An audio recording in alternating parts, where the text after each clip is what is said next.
everybody, welcome to the show. I am so excited to show you my recipe for butternut squash ravioli. I'm going to teach my friend Chelsea and all the rest of ye. Ravioli, ravioli, give me the formula.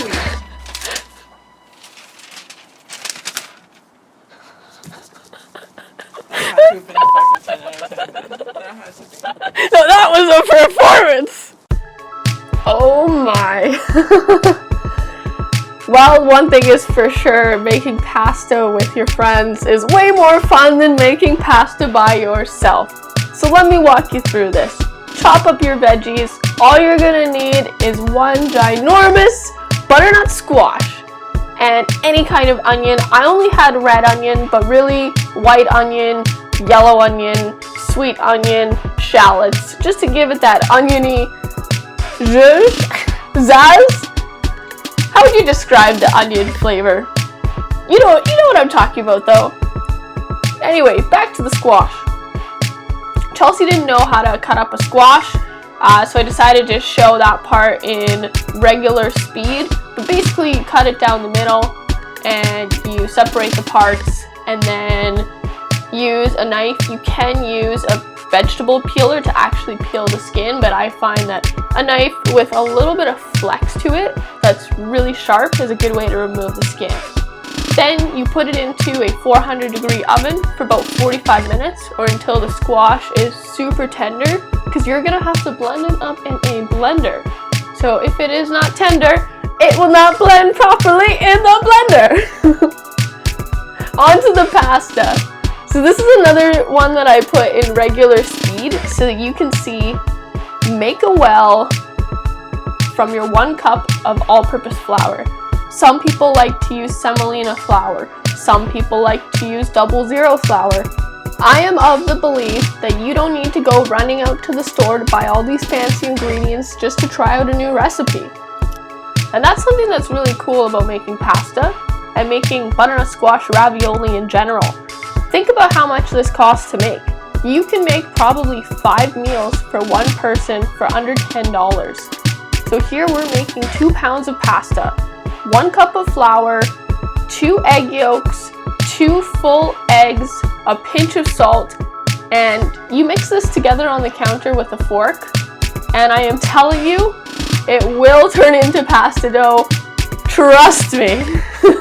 Every time you're touching the dough, make sure your hands are well floured, and you will need to knead this for probably 5 minutes until it reaches this beautiful springy consistency. And then you gotta let it relax in the fridge for at least 30 minutes. Now it's time to go back to the filling. So this is roasted at 400 degrees Fahrenheit for 45 minutes. And now we are ready to blender it because it's nice and tenderish. Oh wow, okay, well we don't waste any time in this video. So by then, once you have your blended filling, it's pretty straightforward. Make sure you taste it. I am telling you, taste it. And make sure that you're gonna wanna eat it like butternut squash soup. And if you need to adjust the consistency, add water. Okay, so we've rolled out our pasta dough. I like to get it to a setting of about 6. A general rule of thumb is you should be able to see your hand through the other side of the pasta. That's how you know it's thick or thin enough. Next, you use the egg whites from earlier to seal the squares. And anything that's left over, you can turn it into egg noodles. Woo! Put those little raviolis into a gentle boil with a little bit of salt and sage. Boil those raviolis, strain them out, and make your brown butter sauce, which is literally brown butter, hazelnut, and a little bit of sage. Put those raviolis in there, cook them up until they look like this. And here we are! Oh yeah! Taste test time! I was wondering what was happening. I was like, she's just circling me, but she's not letting me eat.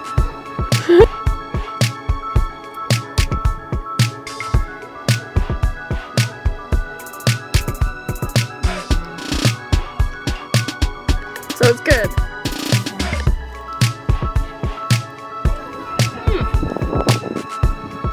It's moist and buttery. It's got a lot of depth, but when you get a bit of that good. The outside is crispy. The Parmesan actually added a lot. You get a piece of that crispy sage and a piece of the nuts. Pretty good, pretty good. It's so easy, so inexpensive.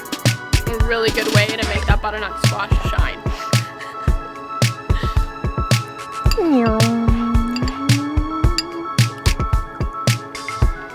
I got the formula. Literally screenshot this recipe, go to the store, buy a butternut squash, buy some eggs and flour. You will not regret it. If you have lots of time and not a lot of cash, this is absolutely the recipe for you. Grab one of your friends and you are about to go on a ravioli adventure you will not forget, and I promise you, you will end up with raviolis at the end. Enjoy.